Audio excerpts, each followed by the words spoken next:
பாத்திமா ரலியல்லாஹு போறாங்க ரசூலுல்லாஹ். அம்மா பாத்திமா சாப்பிட்டியா? இல்ல வாப்பா, சாப்பிட்டு 3 நாள் ஆச்சு வாப்பா. எங்கம்மா பேர பிள்ளைங்க ஹசன் ஹுசைன்? வெளியே போயிருக்காங்க வாப்பா. பெருமானார் தேடி செல்கிறார்கள். ஒரு ஆடு மேய்க்கிற இடையன் குறுக்கே வருகிறார். என் பிள்ளைகளை பாத்தீங்களா? அந்த ஆடு மேய்க்கிற இடையன் சொல்லுகிறார், 2 பேர் அழுதுகிட்டே போனாங்க. நான் கேட்டேன், எதுக்கு அழுகுறீங்கன்னு. சாப்பிட்டு 3 நாள் ஆச்சு, பசியா இருக்குன்னு சொல்லி அழுது கொண்டே செல்கிறார்கள். என்னால் தாங்க முடியாமல் நான் வைத்திருக்கிற ஆட்டில் பாலை கறந்து வேகமாக தம்பி ஹுசைன் இடத்திலே கொடுத்தேன். ஹுசைன் ரலியல்லாஹு வாங்கி குடிக்கிறதுக்கு வாய் வரை கொண்டு சென்றார்கள். அண்ணன் ஹசன் அலி தடுத்து விட்டார்கள்.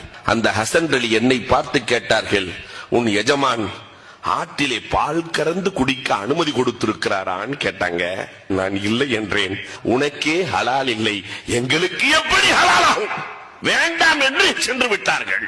எந்த தாயாவது தன்னுடைய பிள்ளைகளுக்கு ஹலால் ஹராமை சொல்லிக் கொடுத்திருக்கிறோமா?